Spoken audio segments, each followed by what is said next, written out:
I grew up believing family always came first. When my younger sister got engaged, I was genuinely happy for her until the invitations went out and my name wasn't on the list. When I asked why, my mom looked at me with that cold, rehearsed smile.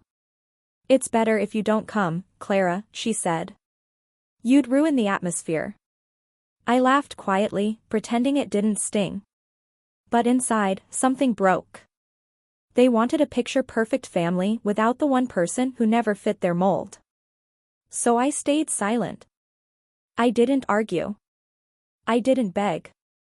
Instead, I started planning something they could never ignore.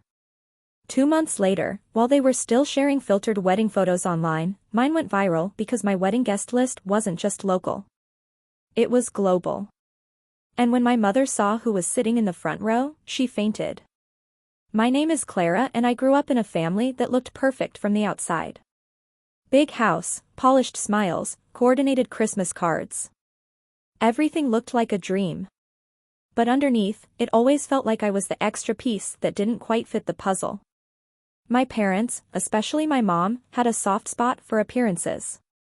My younger sister, Lily, was their golden child, charming, elegant, and effortlessly social.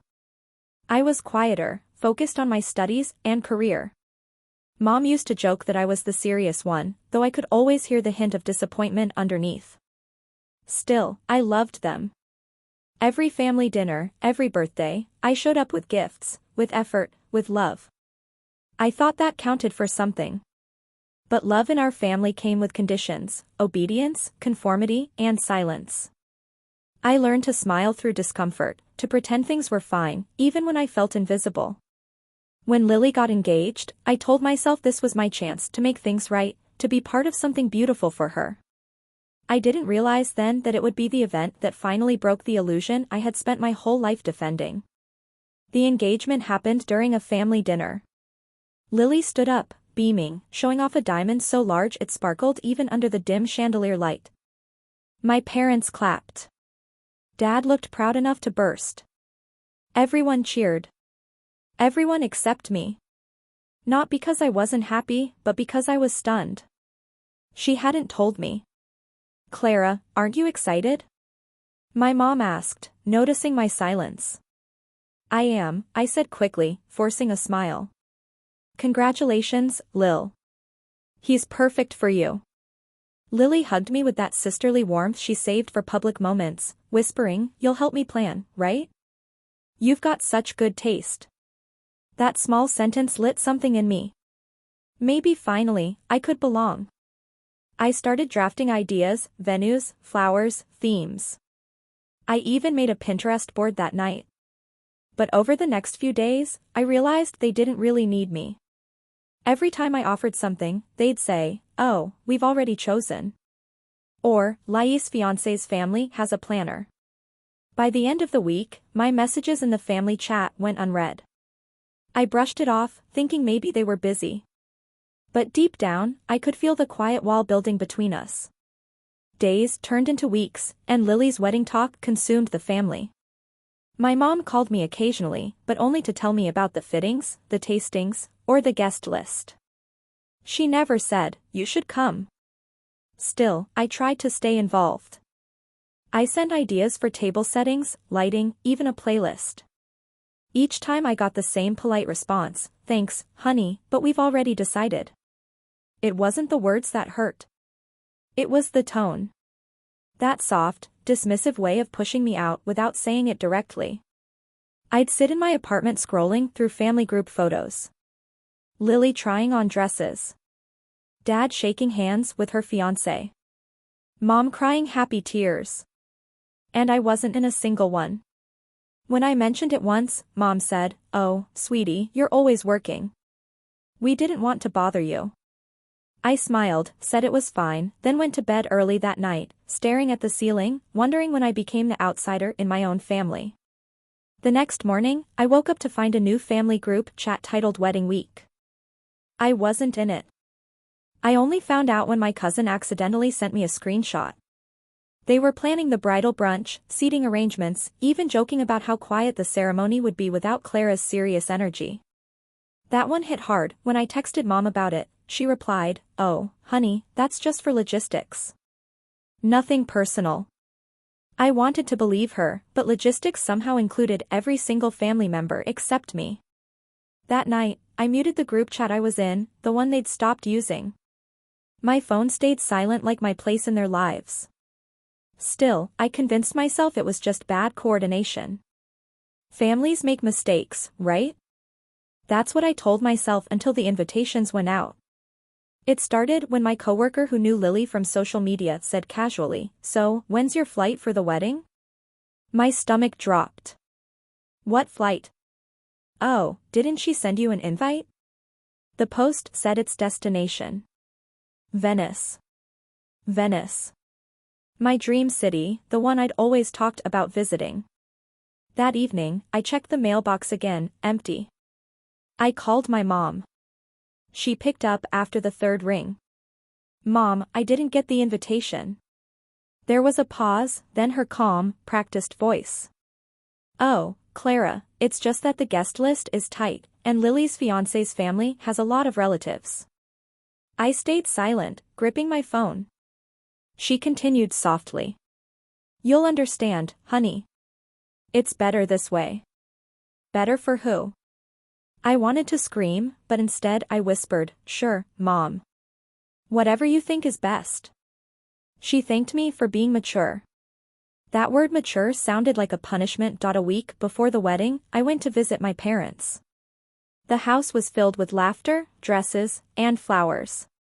But when I walked in, it was like the air shifted. Too quiet, too polite. Mom pulled me aside. "Clara, please don't be upset." "Upset? You're just pretending I don't exist." She sighed. "You'd ruin the atmosphere. You know how you are. So serious. Always judging. It's Lily's special day, and we can't risk any tension." I froze. "You think I'd ruin her wedding?" Mom smiled sadly. "It's better if you don't come, Clara. Truly." That was the moment something inside me cracked. Not in anger, but in realization. I stayed silent, gripping my phone. She continued softly. "You'll understand, honey. It's better this way." Better for who? I wanted to scream, but instead I whispered, "Sure, Mom. Whatever you think is best." She thanked me for being mature. That word mature sounded like a punishment. A week before the wedding, I went to visit my parents. The house was filled with laughter, dresses, and flowers. But when I walked in, it was like the air shifted. Too quiet, too polite. Mom pulled me aside. "Clara, please don't be upset." "Upset? You're just pretending I don't exist." She sighed. "You'd ruin the atmosphere. You know how you are. So serious. Always judging. It's Lily's special day, and we can't risk any tension." I froze. "You think I'd ruin her wedding?" Mom smiled sadly. "It's better if you don't come, Clara. Truly." That was the moment something inside me cracked. Not in anger, but in realization. They didn't just forget me, they erased me. I walked out quietly, leaving behind a house full of laughter that no longer sounded like family. That night, I sat on my balcony, staring at the city lights. My phone buzzed with notifications, photos of my sister's rehearsal dinner, my parents smiling wide, captions full of love. I didn't comment. I didn't like or share. I just stared. For the first time in my life, I didn't cry. I felt hollow, then strangely calm. Maybe they didn't need me. But I realized I didn't need them either. I opened my laptop and stared at my calendar. My fiancé Ethan's name glowed on a scheduled call for tomorrow. Suddenly, an idea sparked. Quiet, elegant, and unstoppable. They wanted me gone from their celebration. Fine. But when my own wedding came around, they wouldn't just remember me. They'd never forget me again. The Monday before Lily's wedding, I sat in my office pretending to focus on spreadsheets. My coworkers chatted about weekend plans, some about vacations, others about weddings. Every word felt like a reminder. On my phone, my mom's texts rolled in like small knives. We're boarding for Venice. Everyone's so excited. And Lily looks like a princess. I forced a smile for anyone who looked my way. When someone asked if I had plans, I said I'd just stay home and rest. But I couldn't stop imagining them clinking champagne glasses, laughing under chandeliers. The silence of my apartment felt heavier than ever. By 5 p.m., I made a quiet decision.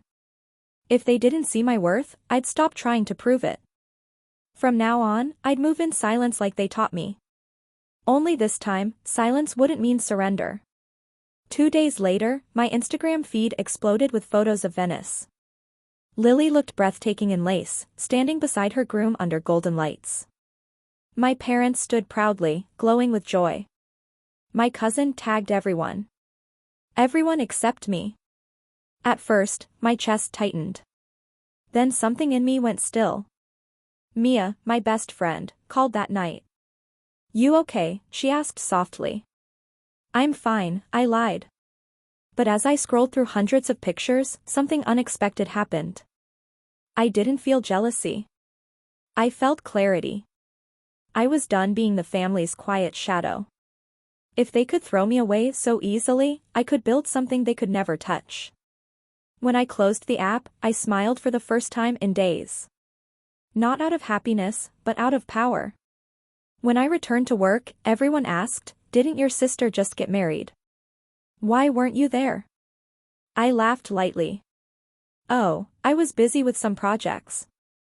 They looked surprised but didn't push. Still, I could see the unspoken pity in their eyes. It stung, but I refused to show it. Later that evening, as I rode home on the train, I thought about all those photos again. The grand venue, the designer gown, the perfect smiles. They had all the luxury, but none of the sincerity. That's when it hit me. My family didn't understand authenticity. They only valued spectacle, and if spectacle was their language, I would speak it fluently, only better. That weekend, I met Mia for brunch. She listened quietly as I told her everything from the "better if you don't come" line to the Venice wedding. When I finished, she leaned back, crossing her arms. "You know what, Clara? They don't deserve you, but I hope you make them see what they lost." I smiled faintly. "Revenge?" she grinned. "No, reinvention." Her words echoed in my head the whole day. Reinvention. That sounded right. By the time I got home, I had opened my planner and scribbled one sentence across the page. My wedding, my rules.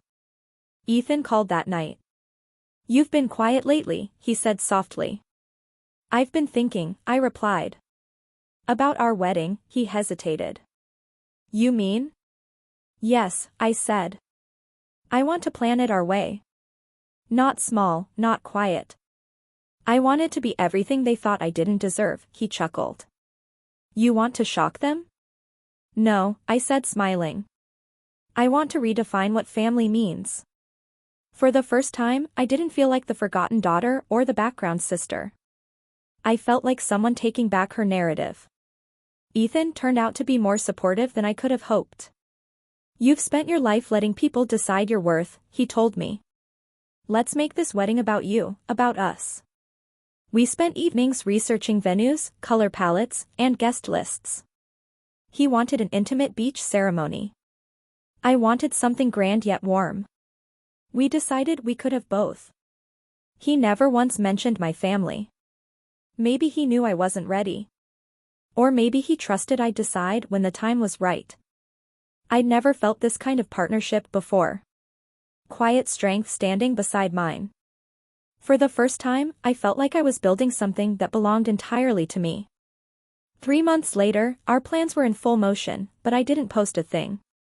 No hashtags, no updates, no hints. Only our closest friends knew. Even Mia called it Operation Redemption. While Lily posted her honeymoon selfies and my mom bragged about her perfect family, I stayed invisible online. Invisible, but not idle. Behind the scenes, I had found a breathtaking coastal venue, a designer who believed in storytelling through fashion, and a videographer who specialized in cinematic captures. No one knew it yet, but my wedding wouldn't just be an event. It would be a statement broadcast not from bitterness, but from brilliance. And when the world saw it, my family would finally understand what silence had been preparing for. Working in marketing had its perks. I knew people, designers, event planners, even PR specialists. I'd spent years building networks others ignored. And now it was finally time to use them. One evening, after a long meeting, I stayed back at the office and sent 3 messages.